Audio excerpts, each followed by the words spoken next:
I just wanted a quick trim, nothing fancy. My sister's wedding was 3 days away, and my hair had started doing that thing it always does, flipping up at the ends like a cartoon duck. I figured I'd pop into a barber shop, get cleaned up, maybe even get a straight razor finish if I was feeling nostalgic. I didn't plan on finding that shop. It was tucked between a pawn shop and a boarded-up laundromat on a street I swear I'd never seen before, Claymore Street. The sign above the door simply read, "Cuts." No neon, no clever name. Just white letters on rotting wood. I remember squinting at it, wondering how I'd missed it living in this town all my life. But the wedding was on my mind, so I stepped inside. Immediately something felt off. The door let out a slow, aching creak behind me, but no chime. The air was thick with an odd mix of talcum powder and something metallic. Rust, maybe. It reminded me of my grandfather's old shaving kit, the one we found in the attic years after he died, still damp somehow. The shop was silent. No music, no radio, no hum of conversation. Just 2 chairs. One was clearly out of use, draped in a dusty black cloth that might have once been white. The other chair sat perfectly centered in a small shaft of grayish light pouring in through a slit window. That's where he stood. The barber. I almost said something when I saw him, but the words caught in my throat. He was pale. Not the kind of pale you get from staying indoors, but waxy, like old candlelight. His eyes were sunken, deep, hollow sockets that somehow seemed too wide, too open. And he barely blinked, just stood there, one hand resting on a pair of antique scissors. "Trim?" he asked, in a voice like a whetstone sliding across steel. I nodded. He motioned me to the chair. The cape he wrapped around me felt oddly heavy, and when he combed through my hair, his fingers were icy. He didn't ask how I wanted it, just started snipping. Snip, snip, snip, methodical, rhythmic, almost hypnotic. The mirror in front of me was clouded, like it had fogged up and never cleared again. I couldn't see much, just shapes, my silhouette, his behind me, moving, always moving. When he finished, he stepped back, nodded, and muttered, "All done." I reached for my wallet, but he held up his hand. Already paid. I should have questioned that. I didn't. It wasn't until I got home that I noticed it. My hair hadn't changed, not even a millimeter. Same uneven fringe, same ducktail curl. Nothing. I checked the back with a hand mirror. Same. Ran my fingers through it. Same. I laughed at first. A dry, nervous laugh. Maybe I just thought I'd gotten it cut. Maybe I dozed off. Maybe he was a scam artist. But something about the memory of those scissors slicing so close to my ears made me doubt it. I felt them. That night, the headache started. Dull, but deep. Like pressure behind my eyes and in my temples. I took some ibuprofen and went to bed, thinking maybe I was just stressed. But as I drifted off, one sound followed me into my dreams. Snip, snip, snip. Just like before. Only this time, it was inside my head. The next morning, I woke up with a dull pressure behind my eyes, like something was pushing from the inside out. It wasn't a migraine. I know what those feel like. This was different. Deep, crawling, like a knot tightening around my skull. But worse than the headache was the mirror. My hair was longer. Not by much, but enough to notice. The same curl that always annoyed me now sat lower on my forehead. My sideburns crept down just a bit further. And the back, well, let's just say it hadn't looked that thick since high school. I shook it off at first. Maybe I imagined the haircut. Maybe the barber never touched a strand, just ran the comb around to mess with me. Maybe he was playing some kind of weird prank, a performance art thing. I don't know, but I had to find out. I grabbed my keys and headed back. There is no Claymore Street. I drove the exact route I remembered. Down Main, left on Fairfax, through the underpass. I even counted the turns like I used to as a kid, 7. But when I got to where Claymore Street should have been, it was gone. Not changed. Gone. In its place was an empty lot behind a chain-link fence. Dead grass. a faded mattress, a few rusting lawn chairs with no legs, no pawn shop, no laundromat, no barber shop. I checked my GPS. Nothing. Not even a gray line. I asked a man walking his dog if I was near Claymore. He furrowed his brow. "There's no street by that name around here," he said, like I'd asked if dragons lived nearby. "No," I insisted. "I was just there yesterday. There's an old barber shop," said Cuts on the sign, "between a pawn—" "I live right over there," he interrupted. "Hasn't been anything in that lot for over a decade." I drove back home, feeling like my own memory had betrayed me. Later that night, I pulled up my phone to prove to myself I wasn't losing it. I'd taken a selfie in the shop chair, something dumb I always do, mostly to make fun of how serious I look mid-trim. But when I tapped the photo, my screen went white for a second. Then, static. A blur of gray and black, like an analog TV tuned to nothing. Just noise. I tried another picture. Same thing. My entire photo library was intact, except for that one. And the video I thought I'd taken of the weird scissors he used. Gone, not corrupted, deleted. That's when I started hearing it. Snip. Just once at first. Then again, louder. Snip. Snip. I was in my living room, TV off, no windows open, no appliances running. But the sound kept coming. Always just behind me. Never close enough to catch, never far enough to ignore. I searched every corner of my apartment. Nothing. No leaks, no rats, no neighbors fighting. Just silence, except for those phantom blades. I sat down, head pounding, stomach turning, when something brushed my shoulder. I spun around, heart thudding. Nothing. But on the floor behind me, like it had drifted down through the air, was a single strand of my hair. The next morning, it was worse. I hadn't showered, hadn't slept, but when I looked in the mirror, my hair was nearly touching my collar. That was 3 inches of growth, in one night. I tried to cut it, grabbed my clippers, but the blades sputtered and died when they touched the strands. The scissors snapped like they'd hit wire. I even tried burning a lock in the sink. It curled but didn't char. The smell? Like talc and rust. My phone rang. It was my friend Lena checking in about the wedding. She paused mid-sentence. "Are you okay?" she asked. "You sound older. Tired." I caught my reflection in the microwave door. And I did look older. Not dramatically, but enough to notice. Slight shadows under the eyes. A new crease near my mouth. I asked her if she remembered Claymore Street. "Claymore?" she repeated. "That sounds made up." By the end of the day, I had combed through 5 different maps, online, printed, even an old city atlas from my dad's attic. No Claymore Street, no barber shop, no Cuts. But the snipping, it followed me, everywhere.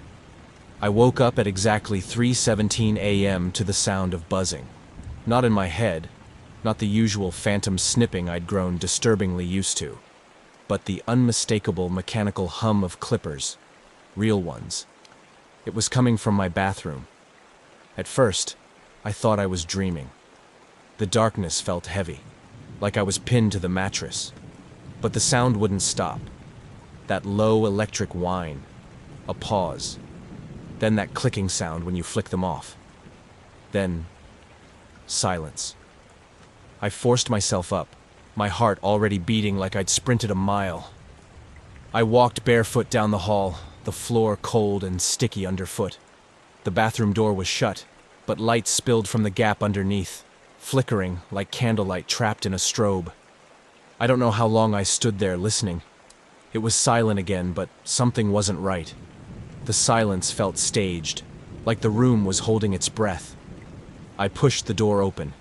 There was no one there. But on the bathroom floor were clippings. Not a lot.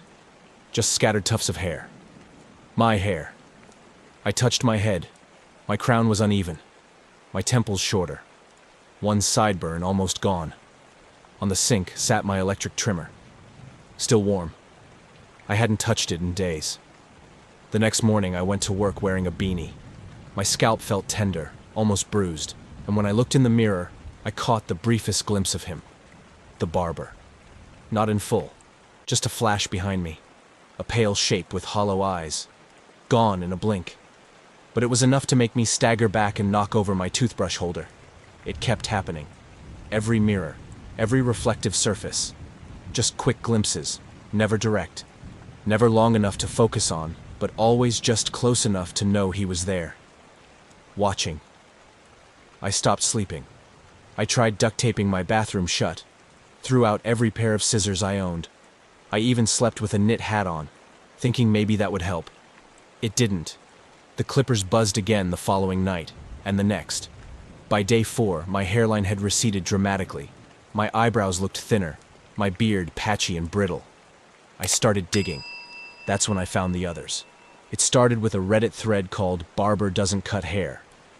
The post was old, from 2008. The guy described a nearly identical experience. Found a barbershop he'd never noticed, got a cut that didn't cut, and soon, strange things began to happen. No one believed him.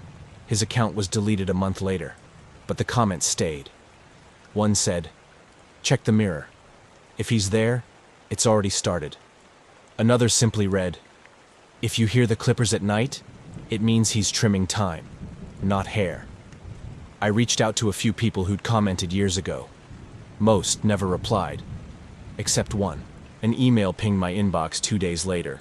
It was from an address called e.teller 1932 at oldmail.net. The message had no greeting, just a sentence. "He's not a man. He's a shadow from before scissors had steel." Attached was a PDF scan of a diary. The cover read E. Teller, 1933. Inside were yellowed, shaky journal entries, some water-stained, others scorched. It chronicled a man who described a pale-faced cutter who traveled from town to town in the Depression era. He didn't charge for cuts, and people who visited him often disappeared within weeks, or aged rapidly. One passage chilled me. "I cut my own hair to fight him. Every strand he takes, he steals time. I saw my neighbor turn gray in days. His daughter went bald and never spoke again. The barber never changes. He's been trimming time for a century." There was even a crude sketch at the back. It was him, the barber. Same sunken eyes, same flat stare, the same scissors with the ornate handles. Yesterday, I visited the care facility listed in one of the Reddit comments. A man named Carl had apparently been one of the last to mention the barber before vanishing online. I found him in room 14. He was bald, not shaved, smooth, like a mannequin. His scalp was tight and plastic-like. He didn't speak. He didn't blink. But when I leaned in close, he reached out slowly and pressed something into my palm. A rusted razor blade, wrapped in hair. His own, maybe. Maybe someone else's. He looked me dead in the eye and mouthed one word, barely a breath. "Run." I told myself I wasn't going back. Not after Carl. Not after the blade wrapped in hair. Not after I saw my own face in the mirror that morning, and barely recognized it. Lines that weren't there before. Hair that kept growing, fast and out of control, no matter how many times I tried to cut it. It would fall in piles, and then be back the next day, longer, thicker, almost defiant. I didn't want to go back to Claymore Street, but I had to. It took me hours to find it again. I wandered neighborhoods with no names, past alleys that seemed to breathe and twist when I wasn't looking. Eventually, I turned a corner and saw it. The sign was still there, barely. Cuts. The letters were peeling. The building looked worse than I remembered, like it had been abandoned for decades. Windows shattered, door splintered at the hinges. A faded "for lease" sign hung sideways across the glass. It was dead now, but it hadn't been. Not when I was there. Not when I sat in that chair. I broke in through the side. The rusted latch snapped like a wishbone. Inside, the air was thick, not with dust, but with memory. It felt heavy, like the room itself remembered things no human should. The smell of talc and rust still lingered, but now it was stronger, sour, like spoiled time. The shop was gutted, furniture overturned. The barber chairs were gone, mirrors cracked, hanging like broken portals on the walls. Only one thing remained intact: the stairs to the basement. I don't know what made me go down there. Instinct, madness, a need to understand. The stairs creaked under my feet like they hadn't been touched in years. At the bottom, the darkness was complete. My phone's flashlight barely pierced it. The beam shimmered as if the air itself was resisting it. That's when I saw them. Jars. Hundreds of them. Stacked on shelves, boxes, and old metal carts. All identical, glass sealed with wax, each filled with hair. Some dark, some blonde, some gray, some brittle, some still shiny, like it had just been cut. Each jar had a label. Old yellowed paper, faded ink, names, dozens, hundreds, maybe thousands. And then I saw mine. First name, last name, full. Taped to the center of a jar with jet black hair floating inside like it was still alive. I picked it up, and the moment I did, my ears rang, my vision blurred, and I saw them. People. Dozens of them. Sitting in chairs, their mouths open in screams I couldn't hear, their eyes wide with terror. The barber behind them, scissors flashing, snipping air that bent and warped with each cut. But the hair didn't fall. The people did. One by one, they slumped, skin sagging, faces draining of light. And the barber? He didn't change. Same hollow eyes, same calm face, same delicate hands guiding those terrible silver blades. And then, he turned toward me. I dropped the jar. It hit the concrete and didn't break, just wobbled, rolled to a stop, and settled as if the room itself had caught it. When I looked back up, the visions were gone. But on the far wall was a photograph, framed in a crooked oval, black and white, but sharp, clear. It showed the barber shop, just as I remembered it. The same layout, same chair, same light through the blinds. A man stood at the center, in uniform, pale skin, deep-set eyes, holding a pair of scissors like they were a weapon. Dated in the corner, July 4th, 1921. I took a photo of the picture with my phone and watched it dissolve into static before my eyes. The screen hissed, the lights flickered. I heard snipping, right behind me. I didn't turn around. I ran. Back at home, the jars haunted me. I could still feel the weight of mine in my hand, my own hair, my name, trapped in glass. I dug through the scanned diary from E-Teller. Near the end, he described the jars. Said the barber keeps them as trophies, not of style, but of years. A person's time, stored like currency. The more he collects, the less they remember, until all that's left is a shell. A note scribbled in the margin read, "If you find your jar, you still have a chance. But if you hear your name whispered in the snipping, it's almost too late." Last night, as I tried to sleep, I swear I heard it. Not loud. Barely a breath. Snip. Snip. And then, so softly it could have been wind. My name. I always thought aging was a slow fade, a quiet, steady unraveling over years. But I was wrong, because I watched it happen overnight. My hands were the first to betray me. Veins that hadn't been there the day before now pulsed through thinning skin. Wrinkles etched around my knuckles. My nails dulled. My face followed next. Shadows under the eyes that no amount of sleep could cure. Skin sagging ever so slightly, like time had loosened its grip on my bones. When I tried to smile at myself in the mirror, the skin folded in ways it hadn't before. I didn't recognize the person looking back. People noticed. A coworker hesitated when I said hi. Are you related to someone who used to work here?" she asked. My barista said, "You remind me of this guy who came in all the time. You sound like him." I am him, but they didn't see it anymore. Because every night I heard those snip, snip, snip sounds behind the walls. A part of me left. Not just years, but memories. One morning I woke up and couldn't remember the name of my first pet. Then it was the name of my high school. Then my sister's birthday. That terrified me. I had always remembered that. I'd planned my haircut around it. But when I tried to picture her face, it was blurry, fading. That's when I read the final pages of E. Teller's diary. They were nearly illegible, words scratched in pencil, sometimes written over themselves. But one line was burned into the page with such force the paper warped. He doesn't cut your hair. He trims your time, strand by strand. He'd been doing it for generations, appearing in towns under different names, always with the same hollow stare, the same scissors, the same cursed chair. And people went to him, willingly, because he made it easy. No appointments, no small talk, just a quiet chair, a quick trim, and a price you didn't realize you were paying until everything you were started to slip away. Hair was just the anchor, the physical token he used to clip into your soul. Every snip took a year, a memory, a moment you would never get back. I had to stop him.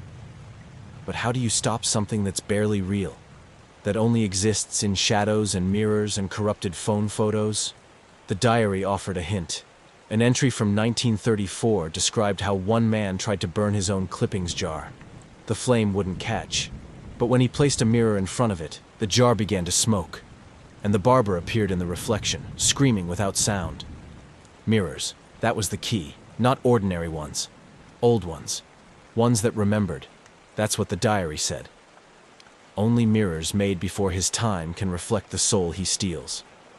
It sounded like madness, but I believed it. I spent days combing antique stores, flea markets, estate sales. I finally found one, an ornate, dusty relic buried in the back of a pawn shop 3 towns over. The frame was cracked silver. The glass wavered faintly, like it held something just beneath the surface. I brought it home, set it up in the center of my room. Then I waited. I placed the jar I'd stolen from the barber shop, the one with my name, directly in front of it. Midnight passed. Then, buzzing. Clippers. Close. Then the soft scrape of scissors. Snip. Snip. Snip. My vision tunneled. The room got colder. My breath fogged in the air. Then he was there. Not behind me, not in the room, but in the mirror. His face, twisted and angry, his scissors raised. The jar began to tremble. Hair floated up inside it, writhing like worms in water. My name on the label started to smudge, as if time itself was trying to erase it. I held the mirror tight, angling it so his face reflected directly over the jar. And for the first time since this nightmare began, he blinked. The mirror cracked. The jar pulsed with heat. And then he spoke, not aloud, but through the mirror. His voice sounded like a chorus of razors scraping glass. You cannot take back what's already clipped. But I wasn't asking to take it back. I was asking him to stop. I wrapped the mirror in black cloth. The moment I did, the buzzing stopped. The scissors silenced. I don't know if I trapped him. I don't know if it will last. But for now, my hair isn't growing anymore. The headaches are gone. And last night, for the first time in weeks, I dreamed of my sister. Her face clear, her laugh familiar. I still don't remember her birthday, but I know I once did. And I will remember again. I have one more thing to do, one last appointment to make. He was waiting for me, not in some dream or mirror this time. No, this was real. I found the barber shop exactly where it had first appeared, Claymore Street. The boarded windows were gone. The splintered door now stood whole. The sign above gleamed as if freshly painted. Cuts. Inside, everything was exactly as it had been that first day. The same sterile stillness, the same sickly sweet smell of talc and rust, the same dustless chair bathed in that unnatural grayish light. And him, the barber, standing behind the chair, scissors in one hand, electric clippers in the other. His eyes, those deep, empty wells, met mine without blinking. He didn't speak. He didn't have to, because I already knew what he was going to say. The usual? I nodded once, then reached into my coat pocket. I pulled out the bundle, a single lock of my own hair, wrapped in salt and silver thread. just like the final page of E. Teller's diary had instructed. The old man had written it in shaking, desperate script. He feeds on surrender. Break the ritual by taking the blade yourself. Salt to purify. Silver to bind. Your hair is the key. But the hand must be yours. I took my seat in the chair. Felt the leather groan beneath me like it remembered. Like it knew this was the end. The barber moved behind me, slowly, deliberately, his clippers humming to life. But before he could touch me, I raised my hand and cut my own hair. Just a snip, just enough. The sound of the scissors slicing through that strand echoed like a crack of thunder. The clippers died. The light above flickered, then shattered. The air turned cold. Not normal cold, but bone-deep, time-stopping cold. Like every moment in the room had frozen mid-breath. The barber staggered. He looked confused, then angry, then scared. For the first time, he looked human.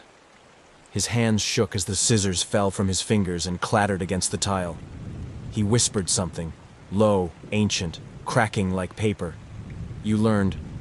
Too late. But I shook my head. No, I said. Not too late. Just close enough. The walls began to peel. The mirrors shattered inward, not outward, like they were being sucked into some void on the other side.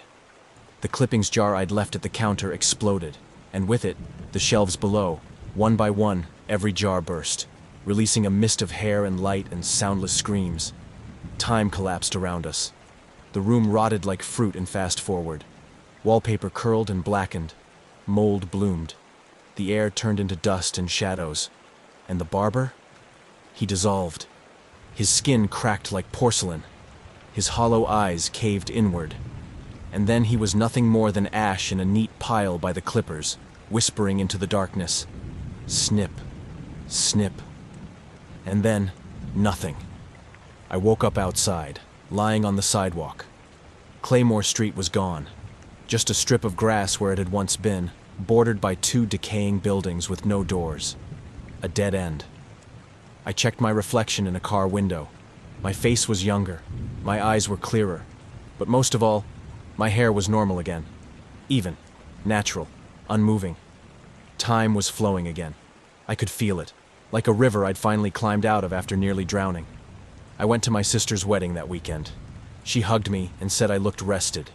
She didn't ask about my hair. It's been months now. I still keep the old mirror in my attic, wrapped, sealed. I don't check it often. I don't want to. Some things are better left unseen, but I hear them sometimes, faintly, late at night. Snip, snip, snip. The difference is, they don't scare me anymore, because I know whose hands are holding the scissors now. Mine.